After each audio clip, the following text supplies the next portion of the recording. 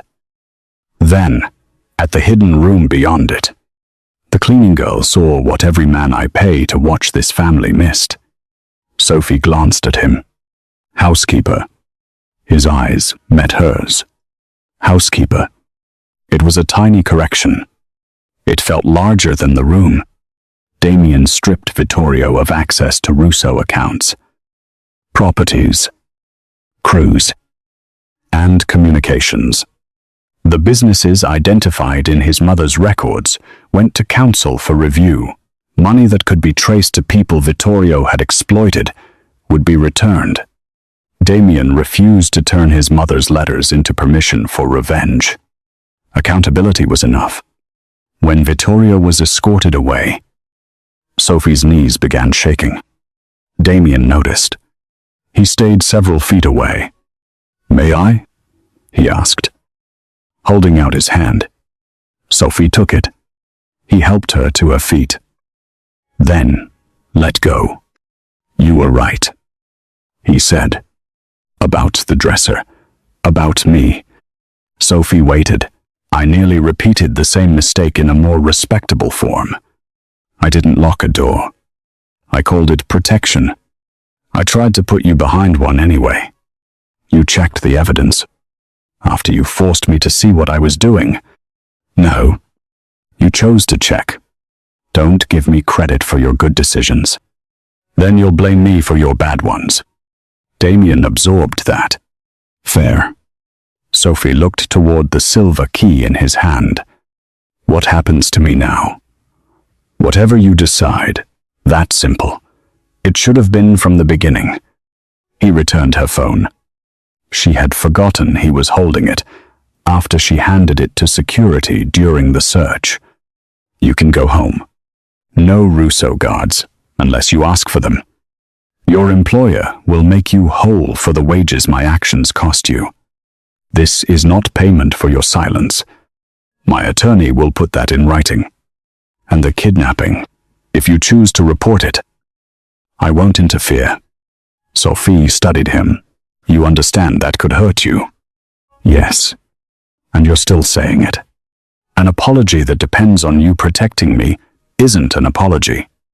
She looked away before he could see how deeply that landed. You're getting better at this. I've had tough lessons. Your teacher sounds exhausting. She is. Sophie smiled, despite herself. Damian's gaze dropped to her mouth. He stepped closer, slowly enough that she could stop him. Sophie. What? His hand rose, but stopped before touching her cheek. Tell me to move. She did not. The air between them tightened. She wanted him? That truth no longer frightened her. What worried her was what it might mean while she still lived in an estate his power had once kept her in. Damian seemed to understand. He lowered his hand. Not yet. Sophie frowned. You're rejecting yourself. Not while any part of you thinks you owe me something for letting you leave. Her expression softened. I don't. Good. Then leaving should prove it. Damian took one step back. Go home. Sophie. She did. No Russo car followed her. No guard appeared outside her apartment. The independent security detail she had chosen remained only until she decided the danger had passed. Her employer restored her schedule. Damian's attorney compensated the wages she had lost. Exactly as promised. With no confidentiality condition attached, Damian sent no flowers, jewelry, or expensive apology disguised as courtship. For several days, he sent nothing at all. Sophie found herself irritated by how much she noticed. A week later, a courier delivered the silver key inside an evidence pouch. A formal letter explained that it had been documented and released. Damian had instructed that it be sent to Sophie first. Beneath the attorney's signature was one handwritten sentence. You found it. You decide how it comes back. Sophie stared at those words for a long time. Then she laughed. 2 evenings later, she returned to the Russo estate, wearing no uniform and carrying no cleaning bag. Marco opened the door. Miss Carter, you remembered. I've been told to do better. Painful. Extremely. He led her to the library and left the door open. Damian stood by the window. He wore a dark suit again.